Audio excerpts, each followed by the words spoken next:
وآتى المال على حبه ذوي القربى واليتامى والمساكين وابن السبيل والسائلين وفي الرقاب وأقام الصلاة وآتى الزكاة والموفون بعهدهم إذا عاهدوا والصابرين في البأساء والضراء وحين البأس أولئك الذين صدقوا وأولئك هم المتقون।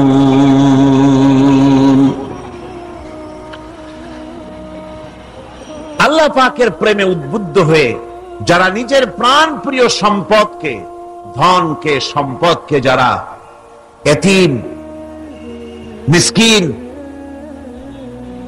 নিকটবর্তী আত্মীয় স্বজন, প্রবাসী, পথচারী, সাইল, কৃতদাসের মুক্তির জন্য যারা দান করে, প্রিয় ধন সম্পদ যারা আল্লাহর রাস্তায় এভাবে দান করে দেয়, নামাজকে প্রতিষ্ঠা করে, যাকাতকে আদায় করে, ওয়াদাকে পালন করে, আর বিপদ ও মুসিবতে ধৈর্য ধারণ করে, এরাই হচ্ছে সত্যাশ্রিত, এরাই হচ্ছে তাদের দাবিতে সত্যবাদী, ইমানের দাবিতে এরা হচ্ছে সত্যবাদী, আর এরাই হচ্ছে মুত্তাকি। আজকে আমি আপনাদের সামনে যে আলোচনাটা করব সেটা হচ্ছে এই ব্যাপারটি। আল্লাহ পাকের মহব্বতে উদ্বুদ্ধ হয়ে যারা এতিম এবং মিসকিনকে যারা দান করে, আত্মীয় স্বজন, গরিব আত্মীয় স্বজন, অসহায় প্রতিবেশী, পথচারী, এদের জন্য যারা সাহায্য করে। কারণ হচ্ছে ইসলাম তো শুধু নামাজ রোজার কথাই বলেনি, ইসলাম মানুষের জীবনের সকল দুঃখ দুর্দশার দিকে লক্ষ্য রেখেছে। যারা বোঝে না তারা ইসলামকে শুধুমাত্র একটি ধর্ম মনে করে, আর ইসলামের যে অর্থনীতি আছে, সমাজনীতি আছে, এটা তারা বুঝতে পারে না। মাছের যেমন পচন ক্রিয়া শুরু হয় তার মাথা থেকে, সমাজের পচন শুরু হয় তেমন রাজনৈতিক নেতৃবৃন্দ, সমাজ নেতৃবৃন্দ এবং এক শ্রেণীর বুদ্ধিজীবীদের মাথা থেকে, তাদের থেকেই সমাজে পচন ক্রিয়া শুরু হয়ে যায়। এই শ্রেণীর লোকদের দাবি হলো ধর্ম আর অর্থনীতি সম্পূর্ণ দুই প্রান্তিক দিকে বাস করে। ধর্ম এক জিনিস আর অর্থনীতি হচ্ছে আর এক জিনিস, রাজনীতি হচ্ছে ভিন্ন জিনিস। তারা জানে না ইসলাম হচ্ছে পূর্ণাঙ্গ জীবন বিধান। আল্লাহ পাক বলছেন এই কোরআনকে যারা অনুসরণ করবে তাদের তো খাওয়া পড়ার অভাব হওয়ার কথা না। কোরআনে কারিমে আল্লাহ রাব্বুল আলামিন বলেন, ফামান তাবিআ হুদায়া ফালা খাউফুন আলাইহিম ওয়ালা হুম ইয়াহজানুন। আল্লাহ পাক বলেন এই কোরআনের অনুসরণ যারা করবে, এই কোরআনের আইন যারা মেনে চলবে, কোরআনকে মেনে যারা চলবে, এর শাসন যারা মেনে চলবে, ফালা খাউফুন আলাইহিম, ওদের জন্য কোনো ভয় নাই, ওয়ালা হুম ইয়াহজানুন, ওদের জন্য কোনো চিন্তাও নাই। কিসের ভয় নাই? যেই সমাজে কোরআনের আইন চালু হয়ে যাবে, ওই সমাজের ভিতরে চুরির ভয়, ডাকাতির ভয়, জেনার ভয়, হত্যার ভয়, ধর্ষণের ভয়, লাঞ্ছনার ভয়, গঞ্জনার ভয়, কোনো ভয় থাকবে না। ওয়ালা হুম ইয়াহজানুন, ওই সমাজের মানুষের মনে কোনো চিন্তাও থাকবে না। কিসের চিন্তা থাকবে না? যেই সমাজে কোরআন চালু হয়ে যাবে, কোরআনের আইন দিয়ে সমাজ পরিচালিত হবে, ওই সমাজের মানুষের খাওয়া পড়া, শিক্ষা, চিকিৎসা, বাসস্থানের কোনো চিন্তা থাকবে না। ইসলামী সমাজ তার গ্যারান্টি দেবে। জোরে বলেন সুবহানাল্লাহ, জোরে বলেন আলহামদুলিল্লাহ। এটা আল্লাহ পাকের ওয়াদা। কার ওয়াদা? জোরে কম তো আল্লাহ পাক। ফামান তাবিআ হুদায়া ফালা খাউফুন আলাইহিম ওয়ালা হুম ইয়াহজানুন, আল্লাহ পাকের ওয়াদা। কিন্তু দুর্ভাগ্য আমাদের, আল্লাহর ওয়াদা বিশ্বাস হয় না। ওই যে প্রথম দিন বলেছিলাম যে ওয়াদার মৌসুম এসে গেছে, ওয়াদার এক বিরাট মৌসুম এসে গেছে। এখন এখন থেকে যত জনসভা হবে শুনতে পারবেন শুধু ওয়াদা আর ওয়াদা। এই সব ওয়াদাগুলি মানুষেরা বিশ্বাস করে, কিন্তু আল্লাহ পাকের ওয়াদা মুসলমান হওয়া সত্ত্বেও মগজে ঢোকে না, মনের মধ্যে বিশ্বাস স্থাপন করতে পারে না। আল্লাহ পাক বলছেন কোরআনকে মানো, কোরআনকে মেনে চলো, তাহলে সমাজ সুন্দর হবে, ভয় থাকবে না, চিন্তা থাকবে না। এই পৃথিবীতে প্রথম দিন থেকেই পৃথিবীতে দুইটা শ্রেণী চলে এসেছে। এই পৃথিবীতে একটা হচ্ছে ধনী আর একটা হচ্ছে দরিদ্র। ধনী আর গরিব আবহমান কাল থেকে এই দুই শ্রেণী চলে আসছে। আদিকাল থেকেই মানুষ এই দুই শ্রেণীর ভিতরে সমতা সৃষ্টির জন্য প্রচেষ্টা চালিয়েছে।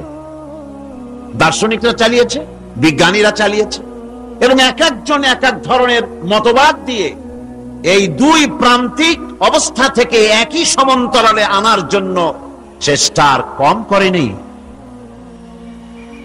পুঁজিবাদের হাত থেকে রক্ষা পাওয়ার জন্য সমাজতন্ত্র তৈরি হলো, কমিউনিজম তৈরি হলো। অবস্থা তারা দেখতে পেল সর্বনাশ। আগে তো ছিলাম চোরের বাড়ির সামনে, সব চুরি হয়ে যেত, এখন তো ডাকাতের ঘাটে সেই নৌকা লাগালাম, এখন তো জানও যাবে। সেজন্য সমাজতন্ত্র পৃথিবীকে কিচ্ছু দিতে না পেরে নিজের দেশেই আত্মহত্যা করলো। এরপরে আবার বাঁচার জন্য মুক্তবাজার অর্থনীতির নামে সমাজতন্ত্রীরা আবার সেই পুঁজিবাদের দিকে অগ্রসর হওয়ার চেষ্টা চালাচ্ছে। পৃথিবী সাক্ষী, দুনিয়া সাক্ষী, মানুষের তৈরি করা মতবাদ দিয়া পৃথিবীতে কোথাও স্থায়ী কোনো শান্তি আসে নাই। এ কথাটা কি মিথ্যা না সত্য? এ কথা মিথ্যা না সত্য? সুতরাং এই পৃথিবীর বুকে না সমাজবাদ দিয়ে শান্তি হবে, না পুঁজিবাদ দিয়ে শান্তি হবে। পৃথিবীর বুকে শান্তি হতে পারে কেবলমাত্র নবীদের পরিকল্পনার মাধ্যমে। কারণ দার্শনিক বিজ্ঞানীরা যা বলেছেন, পরিকল্পনা দিয়েছেন, সব তাদের মন মস্তিষ্ক প্রসূত। আর আম্বিয়া আলাইহিমুস সালাম যে পরিকল্পনা দিয়েছেন, সব আল্লাহ রাব্বুল আলামিনের দেওয়া। নবীদের পরিকল্পনা কার? জোরে চিল্লায় কোন কার? আল্লাহ রাব্বুল আলামিন তাদেরকে পরিকল্পনা দিয়েছেন। সেই পরিকল্পনার ভিত্তিতে তারা আদর্শ সেট করেছেন। মানুষের মধ্য থেকে দুঃখ, দুর্দশা, দারিদ্র, ক্ষুধা সব দূরীভূত হয়েছে, মানুষ সুখ পেয়েছে, সমৃদ্ধ পেয়েছে। ওই হাদিস আপনাদের সামনে আরো বলেছি, অনেক ওলামারা বলেছেন, আপনাদের আবার স্মরণ করিয়ে দিচ্ছি। সেই যে হযরতে খাব্বাব রাদিয়াল্লাহু তাআলা আনহু রাসূল করিম সাল্লাল্লাহু আলাইহি ওয়াসাল্লামের খেদমতে গিয়ে বলেছিলেন যে আলা তাস্তানসিরু লানা আলা তাদউ লানা, হে রাসূল আপনি কি আমাদের জন্য দোয়া করবেন না? আমরা তো না খেয়ে মরে গেলাম, আমরা তো ক্ষুধার জ্বালায় মরে গেলাম, আমরা তো মার খেতে খেতে শেষ হয়ে গেলাম, আপনি কি আল্লাহর কাছে আমাদের জন্য দোয়া করবেন না? আল্লাহর নবী কাবা শরীফের ছায়ায় আরাম ফরমাচ্ছিলেন। হযরতে খাব্বাবের কথা শুনে আল্লাহর নবী উঠে বসলেন আর তিনি বললেন, ও সাহাবী খাব্বাব শোনো, তোমাদের আগে এই জমিনে যারা দ্বীনের দাওয়াত দিতে এসেছিলেন তাদেরকে সমাজ শক্তি, রাষ্ট্র শক্তি তাদেরকে ধরত। ফায়ুহফারু লাহু ফিল আরদ, এরপরে তার জন্য জমিনে গর্ত খনন করা হতো, কবর খনন করা হতো। ফায়ুজালু ফিহা, এরপরে সেই কবরের ভিতরে তাকে কোমর পর্যন্ত গেড়ে দিত। সুম্মা ইউতা বিল মানশার, এরপরে করাত আনা হতো। ফায়ুদাউ আলা রাসিহি, এরপরে তার মাথার উপরে সে করাত রাখা হতো।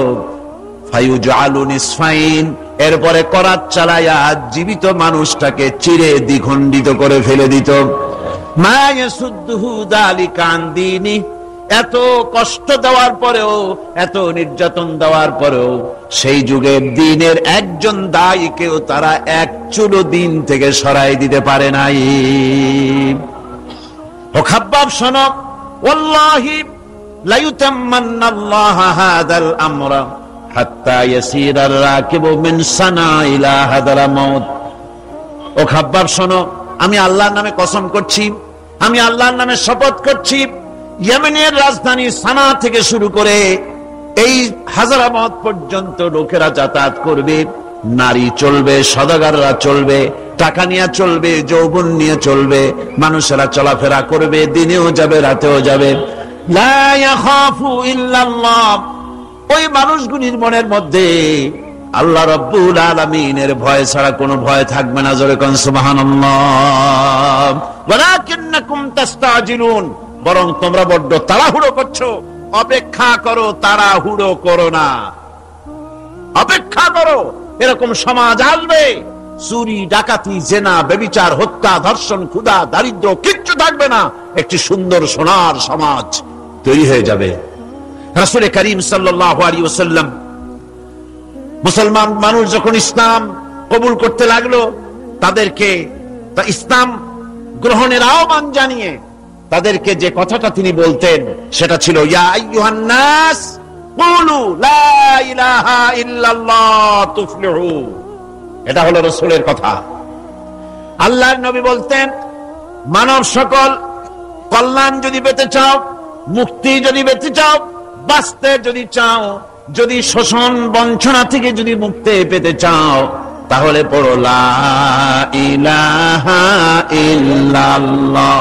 জোরে পড়েন লা ইলাহা ইল্লাল্লাহ, লা ইলাহা লা ইলাহা লা ইলাহা ইল্লাল্লাহ, লা ইলাহা ইল্লাল্লাহ,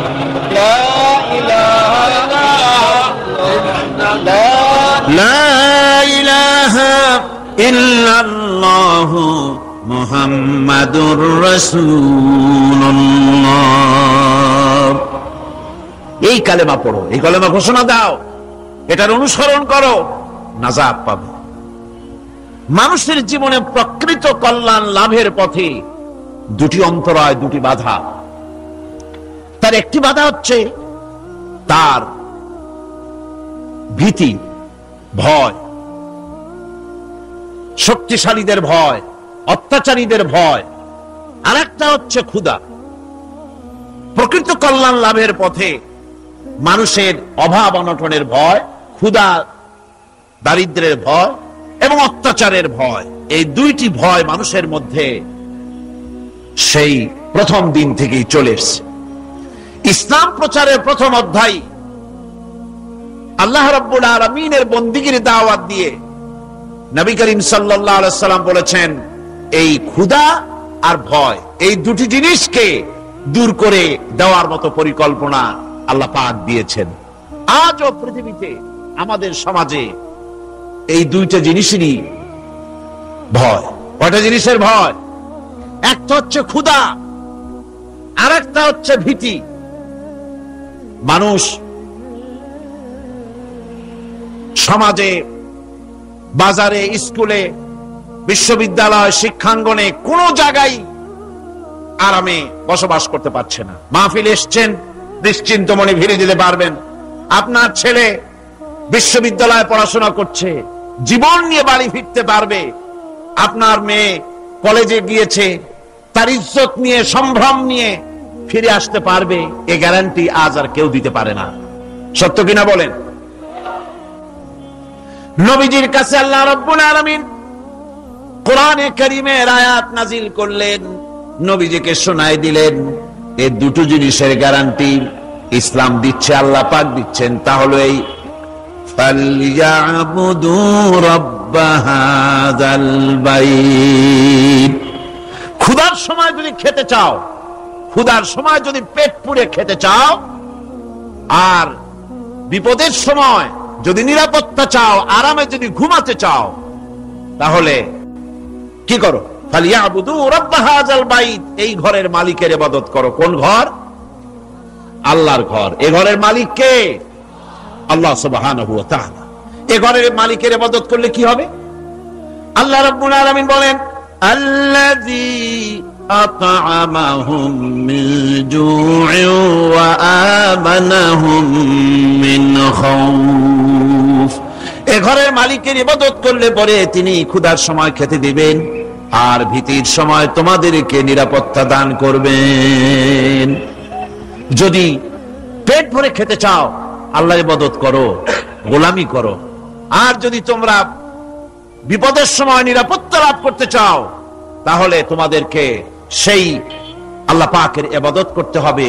সমস্ত রকমের বিপদ থেকে, মুসিবত থেকে, ভয় থেকে তিনি তোমাদেরকে আশ্রয় দিবেন।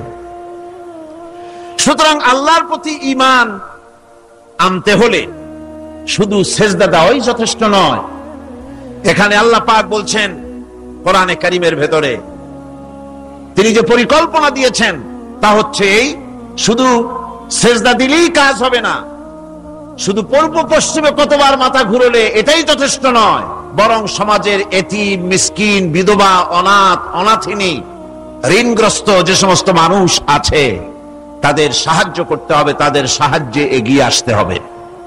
অন্যথায় আল্লাহ এবং তার দ্বীনের প্রতি ঈমান মিথ্যা বলে প্রমাণিত হবে। নামাজের ভিতরে আমরা সূরা মাউন পড়ি, কি বলা হচ্ছে সেখানে? আরাআইতাল্লাযী ইউকাযযিবু বিদ্দীন ফাযালিকাল্লাযী ইয়াদুল ইয়াতীম ওয়ালা ইয়াহুদ্দু আলা তুআমিল মিসকিন। দ্বীন ইসলাম তথা বিচারের দ্বীনকে অস্বীকার করেছে যে সে লোকটি সম্পর্কে কি তুমি বিবেচনা করেছো? সে কোন লোকটি? যে লোকটি এতিমকে গলা ধাক্কায় দেয়, মিসকিনদেরকে খেতে দেয় না, পরস্পরকে মিসকিনকে খাবারের ব্যাপারে উৎসাহিত করে না, এতিমকে গলা ধাক্কা দেয়। এই জন্য পরকালকে অস্বীকার করলো, এই জন্য ইসলামকে অস্বীকার করলো, এই জন্য দ্বীনকে অস্বীকার করলো। এরপরে সে নামাজ পড়ুক, রোজা রাখুক, তার নামাজ, রোজা, হজ, যাকাতের গুরুত্ব বহন করবে না। কিয়ামতে যেসব লোক জাহান্নামে যাবে তার মধ্যে দুটি কারণ হবে সবচেয়ে বড়। একটা হচ্ছে আল্লাহর প্রতি ঈমান না আনা, আর একটা হচ্ছে এতিম মিসকিনদেরকে খেতে না দেওয়া। এদের শাস্তি কি রকম হবে? আল্লাহ রাব্বুল আলামিন বলেন, যারা এতিম মিসকিনদেরকে খেতে দিবে না, গলায় ধাক্কা দিবে, তাদের সঙ্গে দুর্ব্যবহার করবে, আল্লাহ পাক বলেন তাদের অবস্থা কি হবে শোনো। খুযূহু ফাগুল্লুহু সুম্মাল জাহিমা সাল্লুহু। বলা হবে ধরো এই লোকটারে, ধরো আর তাকে তার গলায় ফাঁস লাগাও, তাকে জাহান্নামে নিক্ষেপ করো। নাউযুবিল্লাহি মিন যালিক। আর এরপরে তাকে 70 হাত 70 গজ শিকল দিয়ে তাকে বেঁধে ফেলো, তাকে জাহান্নামে নিক্ষেপ করো। কারণটা কি? কারণ হলো ইন্নাহু কানা লা ইউমিনু বিল্লাহিল আযীম ওয়া লা ইয়াহুদ্দু আলা তুআমিল মিসকিন। গলায় ফাঁস লাগায়া 70 হাত শিকল দিয়া বাঁধা জাহান্নামে নিক্ষেপ করো, কারণ সে আল্লাহর উপর ঈমান আনে নাই, আর এতিমদেরকে, মিসকিনদেরকে খাবারের ব্যাপারে পরস্পরকে উৎসাহিত করে নাই, নিজেও খাওয়ায় নাই, আরো একজনকে উৎসাহিতও করে নাই। কিয়ামতে জাহান্নামে যারা যাবে, জাহান্নামে যাওয়ার যতগুলি কারণ থাকবে তার মধ্যে দুটি কারণ বড়। বলেন কয়টা কারণ বড়? আল্লাহ পাক বলতেছেন জাহান্নামীদেরকে প্রশ্ন করা হবে, ইয়াতাসাআলুনা আনিল মুজরিমিন মা সালাকাকুম ফি সাকার। জাহান্নামীদেরকে প্রশ্ন করা হবে, জাহান্নামে আসছো কেন, কি অপরাধ করে আসছো? ক্বালু লাম নাকু মিনাল মুসাল্লিন ওয়া লাম নাকু নুতঈমুল মিসকিন। তারা বলবে যে আমরা নামাজ পড়তাম না আর মিসকিনদেরকে খেতে দিতাম না। কত বড় মারাত্মক অপরাধ লক্ষ্য করুন। নামাজ না পড়া আর মিসকিনদের খেতে না দেওয়া জাহান্নামে যাওয়ার যত কারণ, তার মধ্যে শ্রেষ্ঠ দুটি কারণ হচ্ছে এই, যারা নামাজ পড়বে না, এতিম মিসকিনদেরকে খেতে দিবে না, এবং পরস্পরকে এতিম মিসকিনকে খেতে দেওয়ার ব্যাপারে উৎসাহিত করবে না, কিয়ামতে তারা জাহান্নামে যাবে। কোথায় যাবে? খোদ রাসূল কারীম সাল্লাল্লাহু আলাইহি ওয়াসাল্লামকে লক্ষ্য করে আল্লাহ রাব্বুল আলামিন বলেন, নবীজি আপনি এতিমদের সঙ্গে সদ্ব্যবহার করবেন, এতিমদের ব্যাপারে আপনি দায়িত্ব পালন করবেন। কারণ হলো আপনিও তো এক সময় এতিম ছিলেন, এতিমের ব্যাপারে দায়িত্ব পালন করবেন। কোরআনে কারীমে রব্বুল আলামিন বলেন, আলাম ইয়াজিদকা ইয়াতীমান ফাআওয়া। ও নবী, আমি কি আপনাকে এতিম অবস্থায় পাই নাই? আর তারপরে আমি কি আপনাকে আশ্রয় প্রদান করিনি? আপনাকে আমি এতিম অবস্থায় পেয়েছি, এরপরে আপনাকে আশ্রয় দিচ্ছি। রাসূল তো এতিমদের সরদার। পৃথিবীর কোন এতিম যেন বলতে না পারে, নবীজি আমার ব্যাপারে কি বলবেন, আমি তো এতিম মানুষ, আর তিনি আমার ব্যাপারে কিভাবে আমার দরদ বুঝবেন। নবীজিকে আল্লাহ পাক কেমন এতিম বানালেন, সমস্ত দুনিয়ার এতিমদের সরদার বানালেন।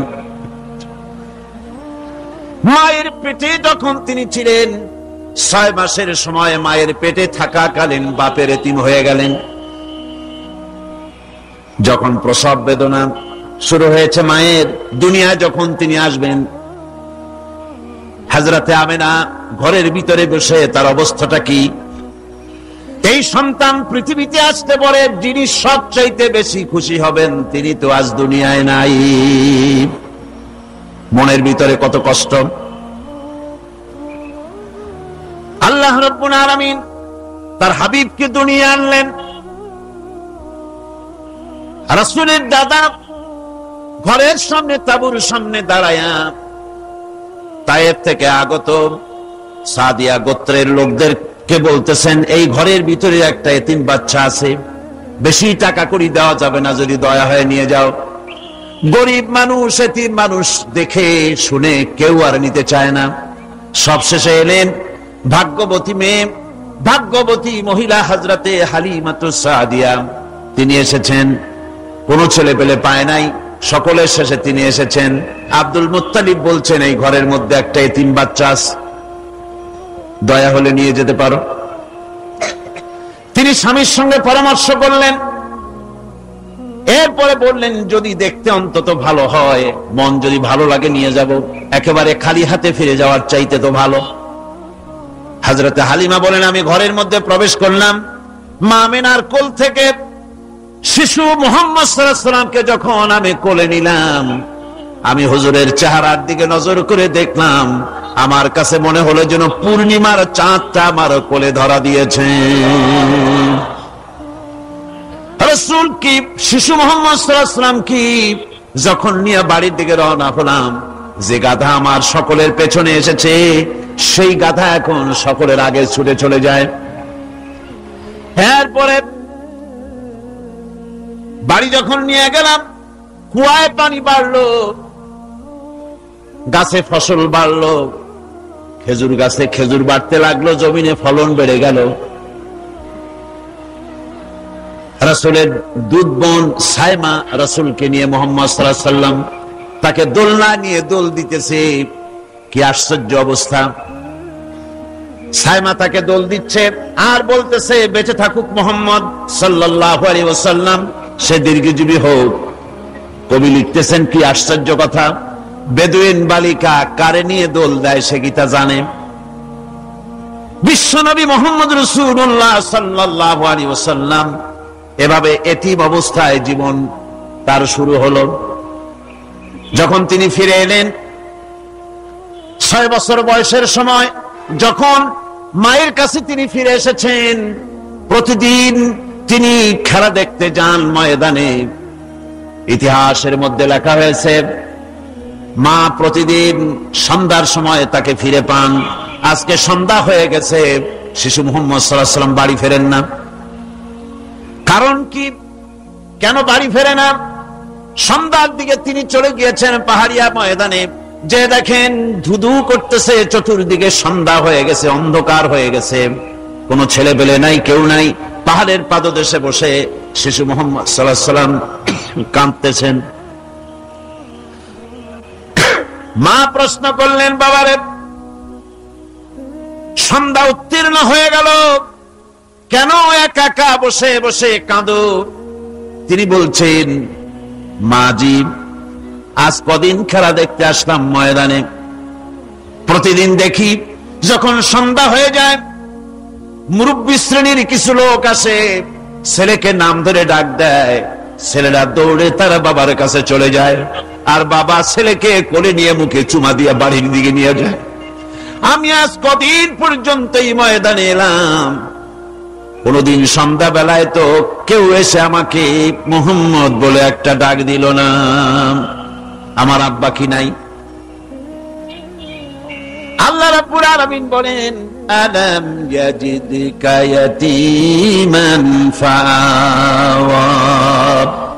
এরকম এতিম অবস্থায় পেয়ে আমি কি আপনাকে আশ্রয় দেই নাই? আপনাকে আমি পেয়েছি এতিম অবস্থায়, এরপরে আমি আপনারে আশ্রয় দিলাম। ওয়া ওয়াজাদাকা দাল্লান ফাহাদা। এরপরে আমি আপনাকে পথ হারা পেলাম, আমি আপনাকে পথের দিশা দিয়া দিলাম। ওয়াজাদাকা আইলান ফাআগনা। এরপরে আমি আপনাকে দরিদ্র অবস্থায় পেয়েছি, তারপরে আমি আপনার দারিদ্র মুক্ত করেছি আপনাকে।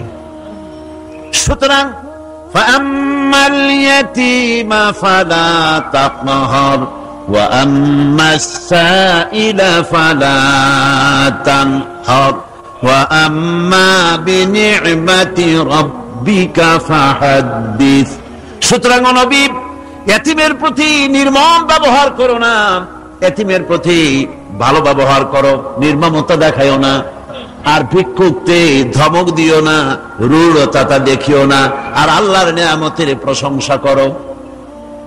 বহুত মানুষ আছে এতিমরে গলায় ধাক্কা দেয়।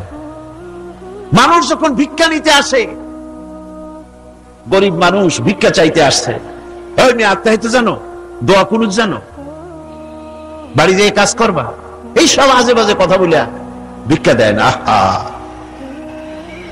সাইলকে ধমক দিতে রাসূল করিম সাল্লাল্লাহু আলাইহি ওয়াসাল্লাম নিষেধ করেছেন, সাইলকে ধমক দিও না। গাড়িতে বসে যাচ্ছেন সাহেব, ট্রাফিক মোড়ে যখন সিগন্যাল জ্বলল, গাড়িগুলি দাঁড়ায় গেল, ফকির এসেছে, হাত নাই পাও নাই, বুড়া মানুষ, একটা পয়সা বার করে না। আবার এই মানুষটি ওই ফকিরকে ধমক দিয়া বার করে দিল। এরপরে এই লোকটি যখন কোন মাজারের কাছে পৌঁছে গেল, 500 টাকার কর করে নোটটা ফেলে দিল। বলেন টাকা দরকার কার? মরা মানুষের না জিন্দা মানুষের? কার দরকার? যার টাকা দরকার ছিল তারে দেওয়া হলো না, যার দরকার নাই তারে দেওয়া হলো। এরপরে লোকটা না খেয়ে যখন মারা গেল, পথের ফকির, রাস্তার ফকির, না খেয়ে মারা গেছে। এরপরে তার কাফনের কাপড় নাই, লোকটাকে রাস্তার উপরে শোয়া একটা ছেঁড়া কাপড় দিয়ে ঢেকে রেখেছে। বড় লোকেরা, সাহেবরা তখন গাড়ি দাঁড় করে 5টা টাকা 2টা টাকা করে তার লাশের উপরে মারতেছে।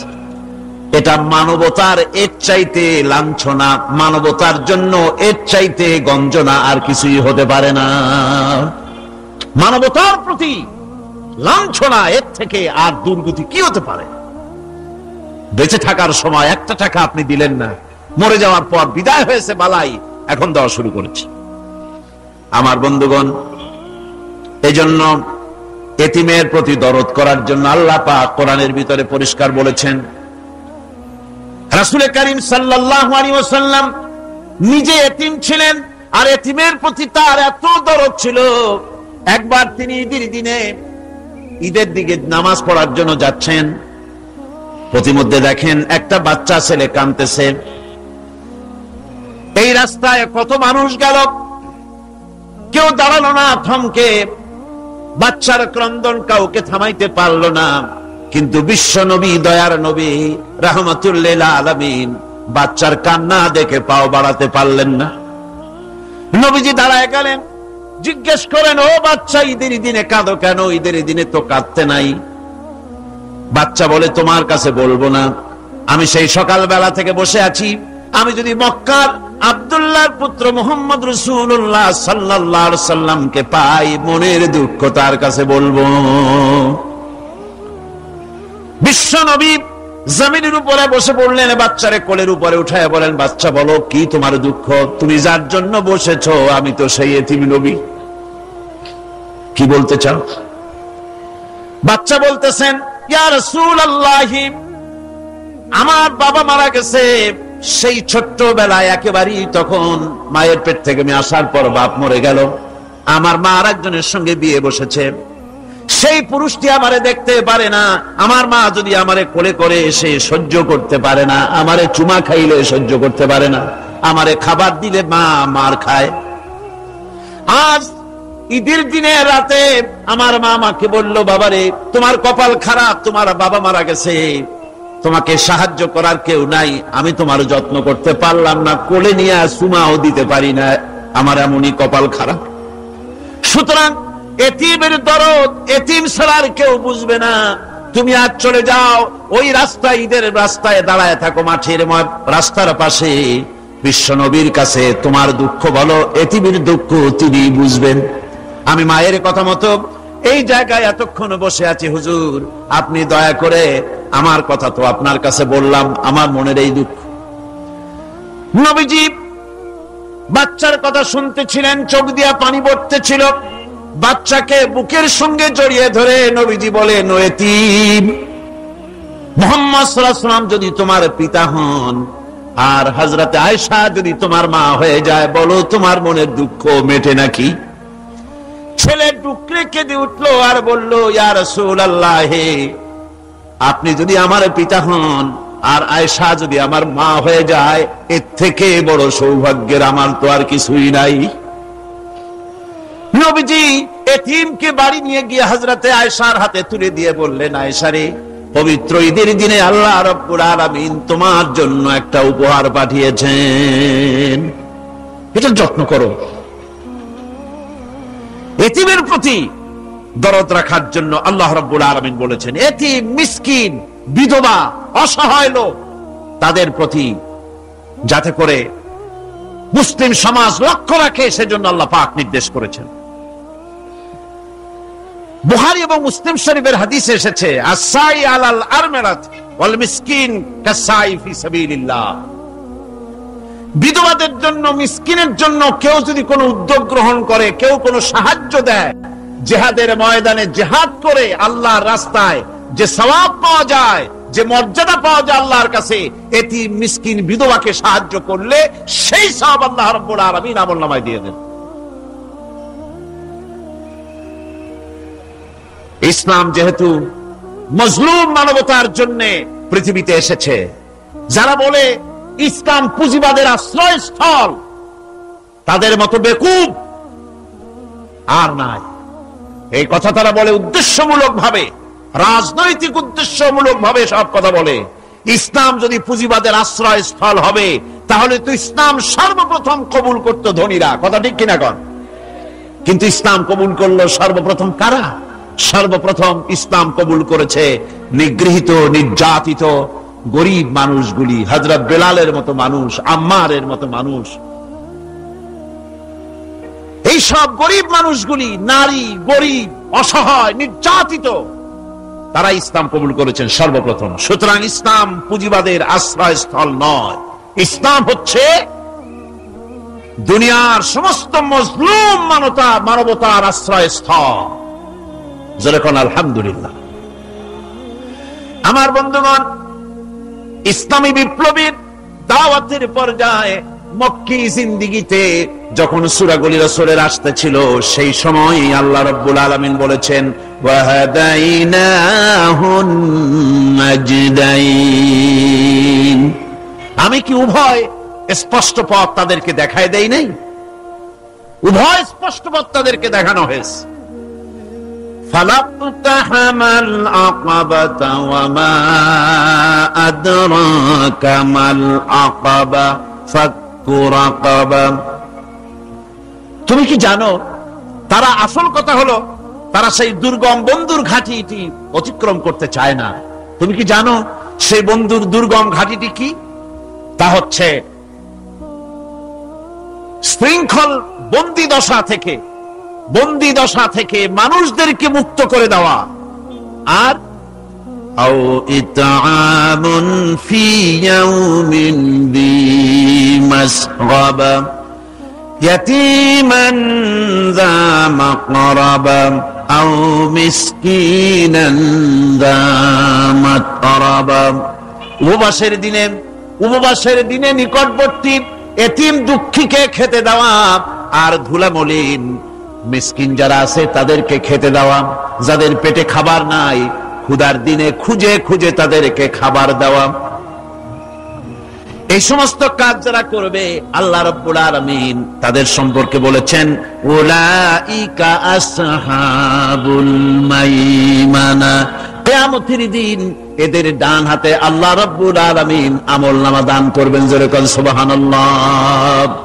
আমলনামা বেঈমান যারা তাদের হাতে আসবে, তাদের কোন হাতে আসবে? বাম হাতে। আর আমলনামা ডান হাতে আসবে কাদের? এই সমস্ত লোকদের যারা এতিমকে মিসকিনকে যারা খেতে দিয়েছে। আর খেতে দিয়ে এতিম মিসকিনদেরকে খেতে দিয়ে তারপরে এর দ্বারা তাদেরকে কোনো খোঁটা দেয় নাই। তাদেরকে কেন খাওয়াস? কোরআনে কারীম বলছে ওয়ায়ুতঈমুনা আত-তাআমা আলা হুব্বিহি মিসকিনান ওয়া ইয়াতীমান ওয়া আসীরা। আল্লাহর সৎ লোকেরা আল্লাহর ভালোবাসায় উদ্বুদ্ধ হয়ে খাবার খাওয়ায় মিসকিনদেরকে, এতিমদেরকে। আর তারা বলে ইন্নামা নুতঈমুকুম লিওয়াজহিল্লাহি লা নুরিদু মিনকুম জাযাআন ওয়ালা শুকুরা। আমরা যে তোমাদের খাইতে দিলাম, এ খাওয়াচ্ছি শুধুমাত্র আল্লাহকে খুশি করার জন্য। কারে খুশি করার জন্য? আল্লাহরে খুশি করার জন্য। এই খাবারের ব্যাপারে তোমাদের কাছ থেকে কোনো কৃতজ্ঞতা চাই না। যেটা করি সেটা আল্লাহর জন্যই করি, আল্লাহকে খুশি করার জন্য। সুতরাং না কৃতজ্ঞতা চাই, না এর দ্বারা কোনো বিনিময় চাই। আল্লাহ রাব্বুল আলামিন এতিমের মাল সম্পদ আত্মসাৎ করার ব্যাপারে কঠোরভাবে নিষেধ ঘোষণা করেছেন। এতিমের মাল সম্পদ যেন আত্মসাৎ করো না। কোরআনে কারিমে স্পষ্ট ভাষায় বলা হয়েছে ওয়াতুল ইয়াতামা আমওয়ালাহুম ওয়া লা তাবাদদালুল খাবিসা বিত-তাইয়্যিব। এতিমের মাল ধন সম্পত্তি যথাযথভাবে তাদের হাতে ফিরিয়ে দাও। ওয়া লা তাবাদদালুল খাবিসা বিত-তাইয়্যিব। আর তাদের ভালো মালগুলি তোমার খারাপ মাল দিয়া বদলাইয়া দিও না। ولا تأكلوا أموالهم إلى أموالكم إنه كان حوبا كبيرا। আর তাদের সম্পদ তোমাদের সম্পদের সাথে যেন মিশাইয়া হজম করে ফেলে দিও না। এটা অত্যন্ত মস্ত বড় গুনাহ। এ কাজ তোমরা করবে না। এতিমের ধন সম্পত্তি সাধারণত মামা এবং চাচাদের হাতে থাকে, ঠিক কিনা? কথা বোঝেন কিনা? এতিমের সম্পদ থাকে তাদের কাছে, মামা আর চাচাদের কাছেই বেশিরভাগ থাকে। এতিম তো ছোট্ট মানুষ, বড় হতে সময় লাগে। এই ফাঁকে তার ভালো মালগুলি নিয়ে তার বদলে নিজের পচা মাল রেখে দেয়, অথবা তার ভালো সম্পত্তিটা নিজের সম্পত্তির সাথে মিলাইয়া একাকার করে ফেলে দেয়। আল্লাহ রাব্বুল আলামিন কঠোরভাবে নিষেধ করেছেন, খবরদার এই কাজটি করবা না। যারা এমন কাজ করে, এতিমের মাল যারা নষ্ট করে, এতিমের মাল যারা খায়, তাদের সম্পর্কে আল্লাহ পাক বলছেন ইন্নাল্লাযীনা ইয়াকুলুনা আমওয়ালাল ইয়াতামা যুলমান ইন্নামা ইয়াকুলুনা ফি বুতুনিহিম নারা ওয়া সায়াসলাউনা সাঈরা। অন্যায়ভাবে এতিমের মাল যারা ভক্ষণ করে তারা তো এতিমের মাল খায় না, বরং পেটের মধ্যে তারা আগুন ঢুকায়। পেটের মধ্যে কি ঢুকায়? আর অচিরেই এদেরকে জাহান্নামে নিক্ষেপ করা হবে। কোথায় নিক্ষেপ করা হবে? জাহান্নামে। যারা এতিমের মালকে ভক্ষণ করে, এতিমের মাল নষ্ট করে, এতিমের হক নষ্ট করে, তাদের জায়গা জাহান্নাম। আর এতিমের মাল যারা খায় তারা যেন আগুন খায়। কি খায়? এতিমের ধন সম্পদ হজমকারীদের ব্যাপারে তাদের যে বিরাট হীনমন্যতা কাজ করে, এজন্য আল্লাহ পাক বলতেছেন কাল্লা বাল্লা তুকরিমুনাল ইয়াতীম, না কখনোই নয়। আসল ব্যাপার হচ্ছে তোমরা হীনমন্যতার কারণে এতিমকে সম্মান দাও না, এতিমকে মর্যাদা দাও না। ওয়ালা তাহাদ্দুনা আলা তাআমিল মিসকিন, আর মিসকিনদেরকে তোমরা পরস্পরকে খেতে দেওয়ার জন্য তোমরা উৎসাহিত করো না, নিজেরাও খাও না, অন্যদেরকেও সে পথে উৎসাহিত করো না। এই যে কাজগুলি তোমরা করো, এটা মস্ত বড় অপরাধ। আল্লাহ রাব্বুল আলামিন এতিমের মাল সম্পর্কে আরো বলছেন ওয়ালা তাকরাবু মালাল ইয়াতীম ইল্লা বিল্লাতী হিয়া আহসান হাত্তা ইয়াবলুগা আশুদ্দাহু। আল্লাহ পাক বলছেন এতিমের মালের নিকটবর্তীও হবে না যতক্ষণ পর্যন্ত তারা যৌবন প্রাপ্ত না হয়, বুদ্ধি শুদ্ধি না আসে, ততক্ষণ পর্যন্ত এতিমের মালের কাছে যাবে না। হ্যাঁ যাবে, মালটাকে রক্ষণ করার জন্য, রক্ষণাবেক্ষণ করার জন্য, মালগুলি খাওয়ার জন্য না। এতিমদের ব্যাপারে আল্লাহ পাক এভাবে সতর্ক করেছেন। মানুষ যখন, বাচ্চাগুলি যখন এতিম হয়ে যায়, বাচ্চা বেঁচে থাকতে, বাচ্চার বাপ মা বেঁচে থাকতে বাচ্চারে কোলে নেয়। দেখবেন বড় লোকের ছেলে দেখতে ভালো দেখা যাচ্ছে না, নাকে ময়লা তাতে ময়লা, তারপরেও বড় লোক, সেই জন্য বাচ্চাটারে কোলে নেয়, ইচ্ছা করে না, তারপরেও তারে খুশি করার জন্য কোলে নেয়। করে না কিরকম? এরকম করে। বাপ মা বেঁচে আছে তখন চাচাতে মামুতে ভাগ্নাকে ভাতিজাকে আদর করে কোলে নেয়, ঘাড়ে নেয়, চুমা খায়। আর যখন বাপ মা মরে গেল, বাপ যখন মারা গেল, এই ছোট্ট বাচ্চাটি চাচার দিকে ফেলফাল করে তাকায়, মায়ের দিকে তার মামার দিকে ফেলফাল করে তাকায়, একটি বারের জন্য কোলে নিয়ে তখন আর আদর করে না। মনের মধ্যে তখন দুর্বিসন্ধি থাকে, এই বাচ্চা মরুক অথবা তার সম্পদ যা আছে সম্পদগুলিকে লুটপাট করে নেয়। দেখেন এবার মিলান কথার সাথে আল্লাহ পাকের লাইসাল বিররা আন তুওয়াল্লু ওয়ুজুহাকুম কিবালাল মাশরিকি ওয়াল মাগরিব। পূর্ব পশ্চিমে কত মাথা ঘুরালে, কত সেজদা দিলে, এটাই কিন্তু পুণ্যবান হওয়ার জন্য বড় কথা নয়, বরং শর্তই হলো আগে যা বলেছি সেগুলি। আর শর্ত হলো এতিম মিসকিনদেরকে, বিধবাদেরকে, অসহায়দেরকে সাহায্য করতে হবে।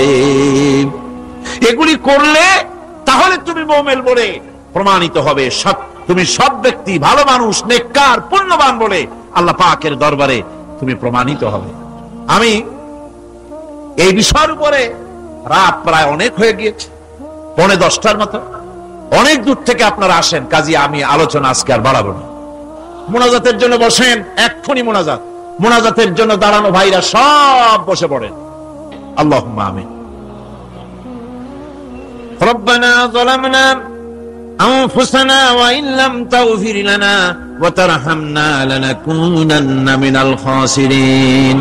রব্বানা লা তুযিগ কুলুবানা বা'দা ইয হাদাইতানা ওয়া হাব লানা মিন লাদুনকা রাহমাতান ইন্নাকা আনতাল ওয়াহ্হাব।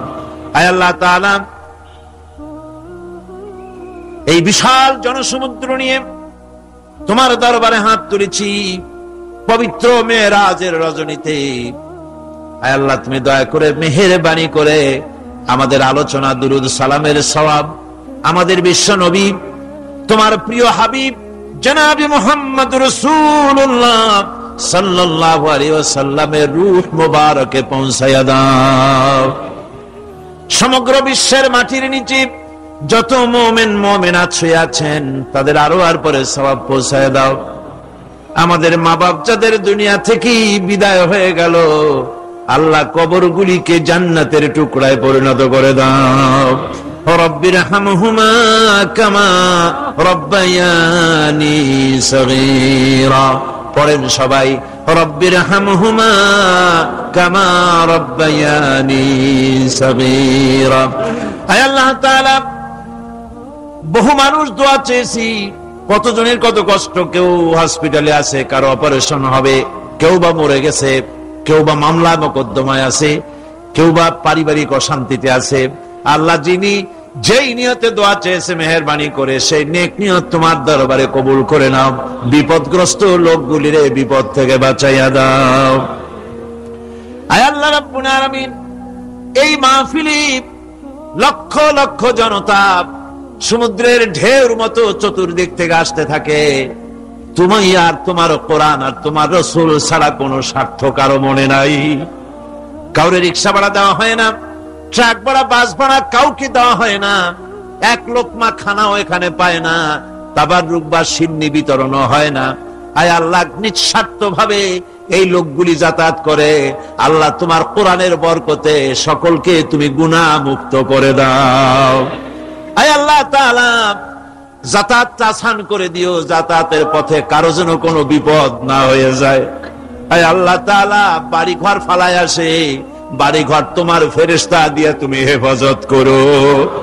রব্বুল আলামিন, মা বোনেরাও কষ্ট করে আসে, আল্লাহ তুমি দয়া করে এ মাহফিলে যারা শরীক হয়, এ মাহফিলে কোরআনের মাহফিলে শরীক হওয়ার কারণে তোমার কাছে একটা দাবি করি। দাবিটা হলো, মেহেরবানি করে সব মানুষকে তোমার কাবা ঘর দেখাও। যারা উপস্থিত হয়েছে সকলকে তোমার হাবিবের রওজায় গিয়া সালাম দেওয়ার তৌফিক দাও।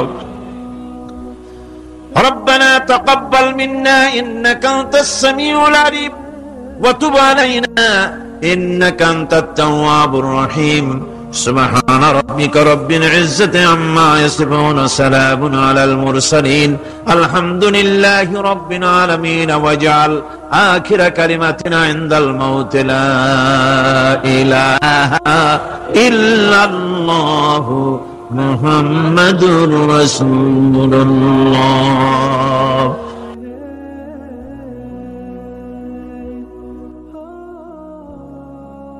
এখানে বসছো কেন? এটা তো বেশ তো না, কই এক থেকে ভালো আছে নাকি? কই আছে না, ওঠো, আরে মিয়া ওঠো। এইভাবে করে ধাক্কা মারবে, ওঠো, সামনে যাও। আবার যখন সামনে যাবে সেখানে এর থেকে আরো সুন্দর পরিবেশ দেখে ওইখানে আবার বসে পড়বে, মনে করবে এটা বুঝি বেহেশত। বলা হয়, ফেরেশতারা বলবে, আল্লাহর বান্দা এটা জান্নাত না, এর থেকেও ভালো জায়গা, সুন্দর জায়গা আছে। এইভাবে ধাক্কা মারতে মারতে তাদেরকে জান্নাতের কাছে নিয়ে যাওয়া হবে। হাত্তা ইযা জাউহা ওয়া ফুতিহাত আবওয়াবুহা ওয়া ক্বালা লাহুম খাযানাতুহা সালামুন আলাইকুম তিবতুম ফাদখুলুহা খালিদিন। এভাবে ধাক্কাতে ধাক্কাতে যখন তাদেরকে জান্নাতের দরজার কাছে নিয়ে যাওয়া হবে, আগে থেকেই তাদের জন্য দরজা খোলা থাকবে। সুবহানাল্লাহ, আগে থেকেই জান্নাত খুলে রাখা হবে। তাদেরকে বলা হবে, ওই জান্নাতের পরিচালক তিনি বলবেন, আসুন, ওয়েলকাম করবেন তাদেরকে, সালামুন আলাইকুম, আপনাদের প্রতি আল্লাহর শান্তি বর্ষিত হোক। বড় ভালোভাবে জীবন যাপন করেছিলেন দুনিয়ায়, আল্লাহর হুকুম মেনে চলেছিলেন, আল্লাহর হুকুম পালন করেছিলেন। দুনিয়ার বুকে বড় অশান্তি, মানুষের নির্যাতন, মানুষের বদনামি, জেল জরিমানা, রাত জেগে তাহাজ্জুদের নামাজ পড়া, জাহাদের ময়দানে কষ্ট করে রক্ত দেওয়া, শহীদ হওয়া, কত কষ্ট করে আল্লাহর দ্বীন জমিনে কায়েমের চেষ্টা করেছেন, নিজের জীবনকে ভালো রেখেছেন, পবিত্র রেখেছেন। আজকে আপনার জন্য এই জান্নাত, ফাদখুলুহা খালিদিন, জান্নাতে প্রবেশ করুন এবং চিরকাল এই জান্নাতের ভিতরে থাকুন। আল্লাহ রাব্বুল আলামিন ওই জান্নাতের সবকিছু দান করে দেবেন তাদেরকে, বেহেশতের মধ্যে তারা পৌঁছে যাবে। আর এই বেহেশতে পৌঁছে যাওয়ার আগে আরেকটি ঘটনা ঘটবে। সেটা হচ্ছে আল্লাহর নবী তিনি কাঁদতে থাকবেন। আল্লাহ রাব্বুল আলামিন বলবেন, নবী আপনি কাঁদেন কেন? আজকে তো আপনার কাঁদার দিন না, আজকে তো কাঁদার দিন না, কেন কাঁদেন? মাকামে মাহমুদ দিয়েছি, আপনাকে কাউসার দান করেছি, কেন কাঁদেন? নবীজি বলবেন, রব্বুল আলামিন আমি দেখতে পাচ্ছি মাঝে মাঝে ফেরেশতারা আমার উম্মতগুলিকে জাহান্নামের দিকে নিয়ে যাচ্ছে। আল্লাহ রাব্বুল আলামিন বলবেন, ও আমার নবী, ও আমার হাবিব, জান্নাতি উম্মতগুলি আপনি বাছাই করে নেন। হযরত আয়েশা রাদিয়াল্লাহু তাআলা আনহা বলেছেন, একথা শোনার পরে আমি প্রশ্ন করলাম, ইয়া রাসূলুল্লাহ, ওই পরকালে কিয়ামতের ময়দানে অসংখ্য নবীদের মাঝে, অসংখ্য উম্মতের মধ্য থেকে আপনার জান্নাতি উম্মত আপনি কি করে বেছে নেবেন? হুজুর বলেন এই শরীফ, যদি কোন ঘোড়ার কপাল যদি থাকে সাদা, আর সাদা কপালওয়ালা ঘোড়াটা যদি অনেকগুলি ঘোড়ার মধ্যে হারিয়ে যায়, তাহলে সাদা কপালওয়ালা ঘোড়াটারে কি তার মালিক খুঁজে পাবে নাকি? হযরত আয়েশা বলেন হুজুর অনায়াসে পাবে। হুজুর বলেন কিয়ামতের দিন অসংখ্য মানুষের ভিতরে আমার জান্নাত উম্মত আমি এইভাবে বেছে নেব, যারা দুনিয়ার ভেতরে নামাজ পড়েছে, ঈমান এনেছে, ঈমানদার ছিল, দ্বীনের কাজ করেছে, আল্লাহর সাথে নাফরমানি করে নাই, নামাজ পড়েছে সঠিকভাবে, আল্লাহর সঙ্গে নাফরমানি করে নাই, সঠিকভাবে দ্বীন পালন করেছে, তাদের চেহারার ভিতরে ঈমানের নূর চমকাতে থাকবে। ওই ঈমানের নূরের চমক দেখে দেখে আমার উম্মতগুলি আমি বাছাই করব। সেদিন ওই কিয়ামতের ময়দানে যারা নামাজ পড়ে না, রোজা রাখে নাই, বরং দ্বীনের সঙ্গে বিরোধিতা করেছে, আল্লাহর সঙ্গে নাফরমানি করেছে, ইসলামকে অস্বীকার করেছে, আল্লাহর দ্বীন যারা জমিনে কায়েম করতে চায় তাদের সঙ্গে বেয়াদবি করেছে, ওরা বলবে হে রাসূল আমিও তো আপনার উম্মত, আমারও সুপারিশ করুন। আল্লাহ নবী বলবেন ভেগে যাও, দূর হয়ে যাও, তুমি যদি আমার উম্মত হবে, তুমি যদি আমার উম্মত হবে, তাহলে এসব উম্মতের মতো ঈমানের নূরের চমক তোমার ভিতরে আমি দেখতে পেতাম। ওই হাসরের ময়দানে আল্লাহ নবী যদি বলেন তুমি আমার উম্মত নও, ভেগে যাও, এর থেকে অসহায়, এর থেকে এতিম অবস্থার মানুষের জন্য কিছু হতে পারে না। আল্লাহ এই দুরবস্থা থেকে আমাদেরকে যেন হেফাজত করেন। আল্লাহ রব্বুল আলামিন যেন আমাদেরকে নবীর সুপারিশ কিয়ামতের দিন আমাদের জন্য নসিব করে দেন। জোরে বলেন আমিন। আল্লাহ পাক জিজ্ঞেস করবেন, ও আমার বান্দারা, ও আমার জান্নাতি বান্দারা, আমি তোমাদেরকে যে সব ওয়াদা করেছিলাম সে ওয়াদা মতো সব পাইছো কিনা? আমি ওয়াদা করেছিলাম আমার জন্য রাত জেগে যদি তাহাজ্জুদের নামাজ পড়ো, নামাজ রোজা হজ যাকাত যদি করো, আমার দিন কায়েমের জন্য যদি আন্দোলন করো, রক্ত যাও, আমার জন্য যদি কষ্ট করো, শহীদ হও, তাহলে আমি তোমাদেরকে জান্নাত দেব। যত ওয়াদা করছিলাম তা পেয়েছো কিনা? জান্নাতীরা বলবে ক্বালু নাআম, সব পেয়েছি, সব নিয়ামত পেয়েছি। আল্লাহ বলেন সব পাও নাই, ওয়ালাদাইনা মাজিদ, আমার কাছে আরো বেশি আছে, আমার কাছে আরো বেশি আছে, সব পাও নাই। জান্নাতীরা বসে থাকবেন, বুঝতে পারবেন না এত নিয়ামত পেয়েছি, আল্লাহর কাছে আরো আছে। আল্লাহর নবী তখন মুখ খুলবেন, নবীজি বলবেন রব্বুল আলামিন জান্নাতীরা বলতে সাহস পেতেছে না, সব পেয়েছি ঠিকই, কিন্তু যার জন্য গভীর রাতের আরামের ঘুমকে হারাম করে তাহাজ্জুদের নামাজ পড়েছে, যার জন্য স্ত্রী পুত্র পরিজনের মায়া পরিত্যাগ করে জিহাদের ময়দানে শহীদ হয়েছে, যার জন্য জেল খাটলো, জরিমানা দিল, যার জন্য নির্যাতিত হলো, সে আল্লাহ রব্বুল আলামিনকে তারা এখনো দেখে নাই। আল্লাহ রাব্বুল আলামিন বলবেন আমি আমার বান্দার সে আরজ পুরা, সে আরজি পুরা করব। আল্লাহ রাব্বুল আলামিন তার সামনের থেকে সমস্ত নূরের পর্দাগুলি সরে যাবে, রব্বুল আলামিন তার বান্দার দিকে, বান্দার সামনে জালুয়া আফরোজ হবেন। আল্লাহ পাক কোরআনে কারীমের ভিতরে বলছেন উজুহু ইয়াউমাইযিন নাযিরা ইলা রাব্বিহা নাযিরা, বান্দা আল্লাহ পাক বান্দার দিকে তাকিয়ে থাকবেন, আর সমস্ত বান্দারা আল্লাহ রাব্বুল আলামিনের দিকে তাকিয়ে থাকবে। এই অবস্থায় কত কাল চলে যাবে কেউ টের পাবে না। রব্বুল আলামিন জান্নাতের ভিতরে তোমার জান্নাতীরা যেদিন তোমাকে দেখবে, ওই দিন আমাদেরকেও জান্নাতে একটু জায়গা করে দিও আল্লাহ, আমরা যেন ওই জান্নাতের ভেতরে বসার জায়গা যদি না পাই, আমরা গুনাহগার মানুষ, জান্নাতের কোন একটু জায়গায় ঠাই করে দিও যেন তোমারে দেখতে পাই। আয় আল্লাহ তোমাকে দেখার তৌফিক আমাদের দিও, জোরে বলেন আমিন। হযরত মাহবুবে রব্বানী কুতুবে সুবহানী শেখ মুহিউদ্দিন আব্দুল কাদের জিলানী রাহমাতুল্লাহ আলাইহি তিনি বলেছেন, মুনাজাত করতে গিয়ে আবেগে বলেছেন রব্বুল আলামিন আমি যদি, তুমি যদি দয়া করে আমাকে জান্নাত দাও, আর তোমাকে যদি আমি না পাই, তুমি যদি আমার সঙ্গে দেখা না করো, আমারে যদি কথা না বলো, তাহলে এই জান্নাত আমার কোনো লাভ নাই। আর আমাকে যদি জাহান্নাম দিয়ে দাও, আর মাঝে মধ্যে তুমি যদি জিজ্ঞাসা করো মহিউদ্দিন কেমন আছো, তাহলে এই জাহান্নাম আমার জন্য বেহেশত হয়ে যাবে। আয় আল্লাহ আমি শুধু তোমারই চাই, শুধু তোমারে দেখতে চাই। আল্লাহ রাব্বুল আলামিনকে যেন আমরা দেখতে পারি, আল্লাহর সঙ্গে যেন দেখা করতে পারি। আয় আল্লাহ পাক, বিশাল জনসমুদ্র নিয়ে কোরআনের কথা আলোচনা করেছি, দরুদ ও সালাম পড়েছি, মেহেরবানি করে দরুদ ও সালাম টুকুন হুজুরে পুরনূর সাল্লাল্লাহু আলাইহি সাল্লামের রূহ মুবারকে পৌঁছে দাও। तमाम পৃথিবীর মাটির নিচে যত মুমিন মুমিনাত শুয়ে আছে তাদের আরওয়ার পরে সওয়াব পৌঁছে দাও। আমাদের মা বাপ যারা কবরে শুয়ে আছে তাদের রুহের পরে সওয়াব পৌঁছে দাও। রব্বিরহামহুমা কামা রব্বায়ানি সগীরা, রব্বিরহামহুমা কামা রব্বায়ানি সগীরা। আল্লাহুম্মা ইন্না নাসআলুকাল ফি'লাল খায়রাত ওয়া তারকাল মুনকারাত ওয়া হুব্বাল মাসাকিন। اللهم اعز الاسلام والمسلمين، اللهم اهلك الكفرة والمبتدعة واليهود والهنود والمشركين، اللهم شتت شملهم، اللهم مزق جمعهم، اللهم دمر ديارهم. ربنا ربي